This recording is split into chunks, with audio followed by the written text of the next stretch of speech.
And welcome everybody. It is my great pleasure and privilege to welcome all of you to what promises to be the largest CAC we ever had. When I checked yesterday, we had over 580 people registered on site, and it's a testimony, I think, to two things, first and foremost.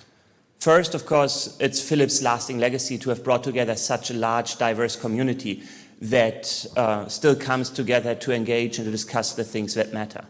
And second, I think it's also a testimony to Frankfurt School. For the past 10 plus years, I've heard Frankfurt School has hosted this conference. And I think the success that we're seeing today is a testimony to Frankfurt School's dedication to scholarly excellence, first and foremost, to our dedication to academic freedom and freedom of speech, which is under attack around the world, but also our dedication and our commitment to a diversity of opinions and valuing a diversity of opinions. So I was asked to give an impulse today, and I thought about the topic, and I thought, what is the biggest issue, the biggest problem that we have in blockchain today? And I think it is a problem of privacy. So I thought it's worthwhile, because in 10 minutes you can only leave the audience with one, maybe interesting thought. So I thought it's interesting to just try this one thing and share some thoughts about privacy and whether it's a good or a bad concept and whether it's blockchain's friend or foe. Let me start with a fundamental question about what is privacy. There's a sort of textbook definition that goes back to Alan Weston in 1967, who said that privacy is the claim of individuals, groups or institutions to determine for themselves when, how and to what extent information about them is communicated to others. So Weston formulates privacy in essence as an individual right, as a right that you as an individual have, and as a right to disclose or not disclose information about you. In legal scholarship, this goes back all the way to the 1890s to Warren and Brandeis, and the decision in the US that privacy is in essence the right to be let alone. This has found its way all the way to the GDPR that we have today and the right to erasure in GDPR. I don't think necessarily that this is the best way of conceptualizing what we want to achieve. So let's think about how would privacy look like if it wasn't necessarily restricted to the right to disclosure. So let's think about how privacy in the digital world will look like today. When the concept of privacy came up in 1967, computers filled this room and not my phone. They were databases for small amounts of data that had no real economic value. They were controlled by wizards that maintained a tight grip on the physical hardware. Today it's a little different. So today you think about a group of users, they all create some data, they have created some information about them. Think about it as a type. There's a white square and a black square. It's just some abstract information that they have already created about themselves. They have put all this data together in a large database. This database today is controlled by a centralized data controller. Think about Facebook or Google, or maybe the NSA if you want. Now, what they are doing is, once we have created this historical data, we keep creating data. Think about the specific example of a credit registry. So we have all this historical data about employment and salary and repayment of the loan. And then we're trying to extract predictive data from this. How likely is it that if I give you a loan that you would repay it to me? So there's two types that look alike on the historical data, the green and the blue type. The green type has historically the exact same data as the blue type, but they differ in their ability to repay the loan. So the problem now is that in this distribution that was created by individuals' decision to join this database, to combine their information, now the database operator can create an estimate. How likely is it that a type square, full square, will repay their loan? That it's a plus. Well, that's 2/3. So their decision to join this database created information about their observable type.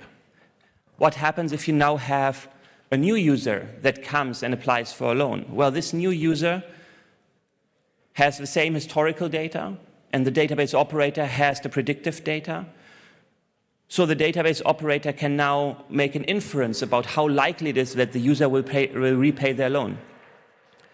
So the user's decision, the blue and the green type's decision, to contribute to a database creates information about other users and directly undermines their ability to control how information about them is communicated to others. This is a fundamental principle of data. In today's world where all the information is combined in databases, it is no longer sufficient to think about data as an absolute dominion in the Blackstonian sense. It is no longer sufficient to just use the old definition of privacy.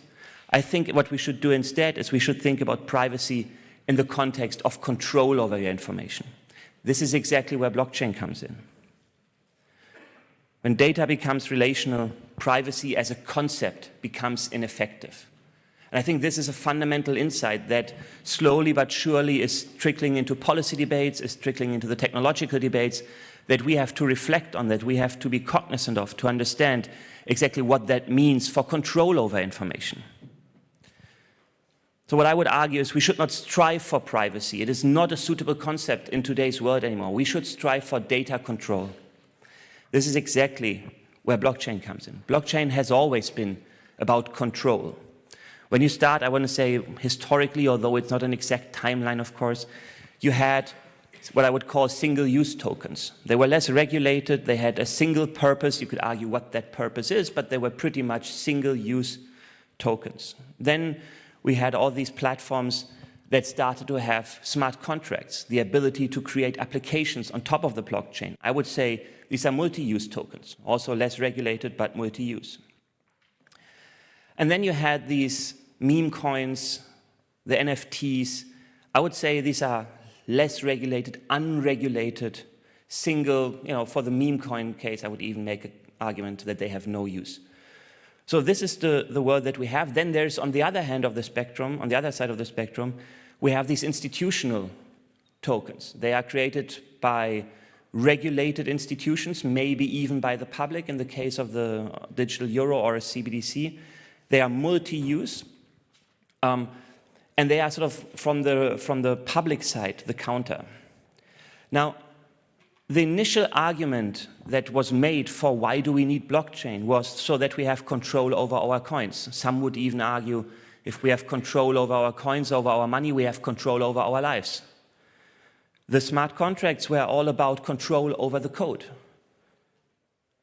The meme coins, the NFTs, were about control over data, albeit over public data, over data that has no privacy restrictions. If you have an NFT, you can trade it, you can hold it. It is a replication that it's a representation of data that cannot be replicated because there's no double spend on blockchain. So these work very well for public data and open source code. But this is not the most valuable piece of data that we have. It is not public data that carries most value. It is private data, data that is sensitive. Think about medical histories, payment histories, credit histories, geolocation histories. These are private information that are regulated, protected under GDPR, that we would like to keep private, that we would like to keep controlled. So what we would really want is control over private data. And I think this is the next evolution, where blockchain in combination with other technologies will take great strides forward. One of those applications is something that we are developing within my working group. So I come more from the technology side of things. I like to build these things myself. We've thought about how can you bring together technology that protects privacy and blockchain. In this case, we built an application that allows users to upload data, encrypt it, combine their encrypted data, and then use a blockchain to license access to this encrypted data without loss of privacy. This makes it possible to combine personal private data, to license it to third parties, to use it for specific purposes, while being fully GDPR compliant and without any loss of privacy.